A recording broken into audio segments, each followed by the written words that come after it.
اعلیٰ حضرت فاضل بریلوی رحمۃ اللہ علیہ نے فتاوی رضویہ میں لکھا ہے.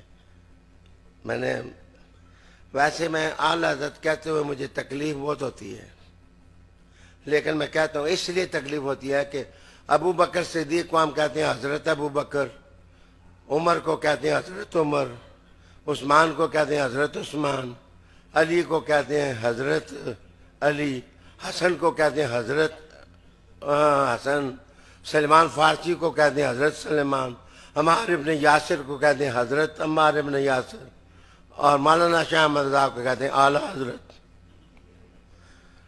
ذرا دقت ہوتی ہے کہ بڑے قافلوں سے کسی کو بڑا کہنا ہو. میرے خیال میں اگر وہ صرف یہی امام احمد رضا خان کہہ دیں تو میرے خیال میں ان کے عظمت کے ستارے کی چمک یہ بھی کافی ہے، اور یہ روشنی کافی ہے. ہمیں اکابر کو اکابر سمجھنا چاہیے. ہمیں اپنی زبان کی پھسلنے اپنے اکابر کے لباس پر نہیں پھینکنی چاہیے. لیکن فتاوی رضویہ میں لکھا کہ جس وقت جعفر صادق پاک نے سب سے پہلے تو اعلیٰ یہ بڑے کو بولتے ہیں، بلند کو، عظمت والے کو بولتے ہیں. تو اعلیٰ حضرت کا مطلب یہ ہوا بڑے حضرت.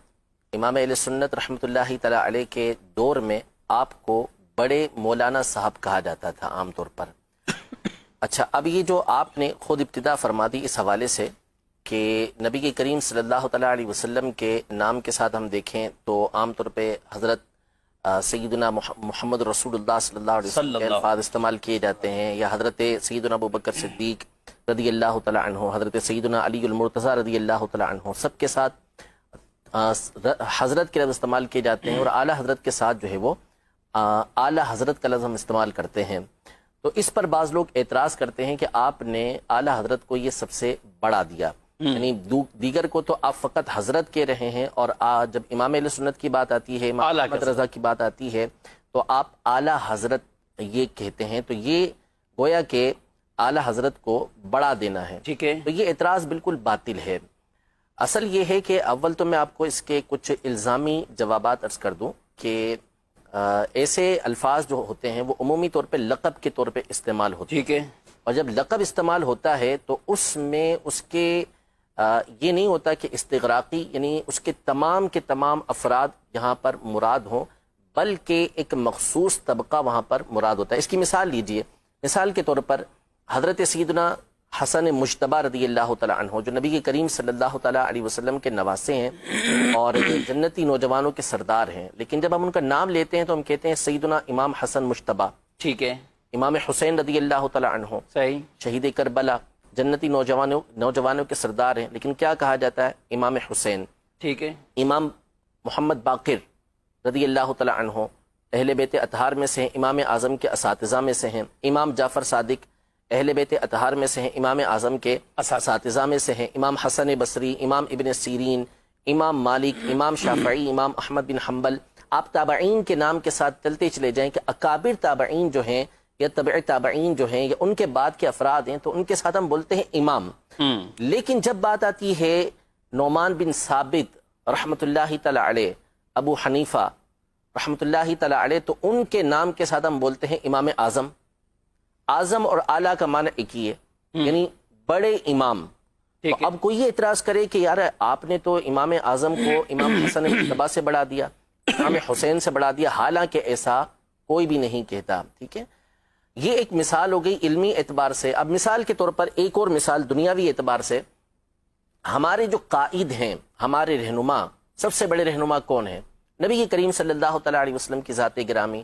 ہمارے قائد ہم یہ کہیں گے کہ ابو بکر صدیق رضی اللہ تعالیٰ عنہ ہیں. ہمارے قائد خلفائے راشدین ہیں. ہمارے قائد اہل بیت اطہار ہیں. ہم قائد کہتے ہیں کہ قائد اہل سنت فلاں قائد، فلاں قائد، فلاں قائد. لیکن جب محمد علی جناح صاحب کا نام آتا ہے تو ہم کیا کہتے ہیں؟ قائد اعظم. تو کیا قائد اعظم کہہ کے ہم نے ان کو نبی کریم صلی اللہ علیہ وسلم سے بڑا قائد بنا دیا؟ ہرگز ایسا نہیں. تو اصل یہ ہے کہ یہ جو لقب ہوتے ہیں، اس طرح کے جو الفاظ ہوتے ہیں، ان کو بولتے ہیں کہ یہ امور نسبیہ میں سے ہیں. امور نسبیہ کا مطلب یہ ہوتا ہے، جیسے مثال کے طور پر میں یہ کہوں کہ سب سے بڑے عالم جو ہے سجاد بھائی مفتی سجاد صاحب ہیں، ٹھیک ہے؟ تو اب کوئی یہ کہے گا کہ کیا مفتی سجاد صاحب جن کو میں نے سب سے بڑا عالم کہا، تو یہ کیا مفتی قاسم صاحب سے بھی بڑے عالم ہیں؟ ظاہر سی بات ہے کہ ہم میں سے کوئی بھی یہ نہیں کہے گا کہ مفتی قاسم صاحب سے بڑے عالم ہیں، بلکہ اس کا مطلب کیا ہوا کہ ہم جو یہاں پر افراد موجود ہیں، ہم میں سب سے بڑھ کر علم کے اندر یہ ہیں۔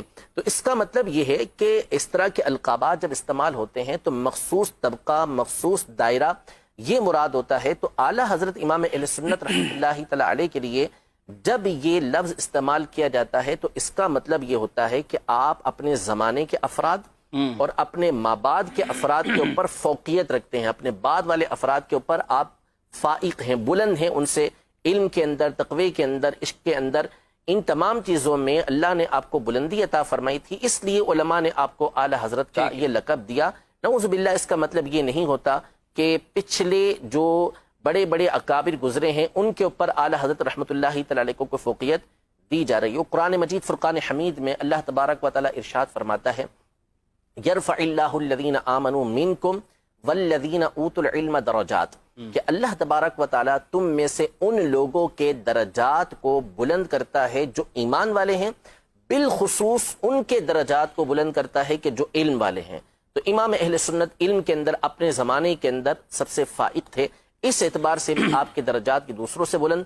قرآن پاک میں ایک اور مقام پہ اللہ تبارک و تعالی ارشاد فرماتا ہے وَأَنْتُمُ الْأَعْلَوْنَ إِن كُنْتُم مُؤْمِنِينَ، اگر تم ایمان والے ہو، مومن ہو تو تم ہی اعلیٰ ہو۔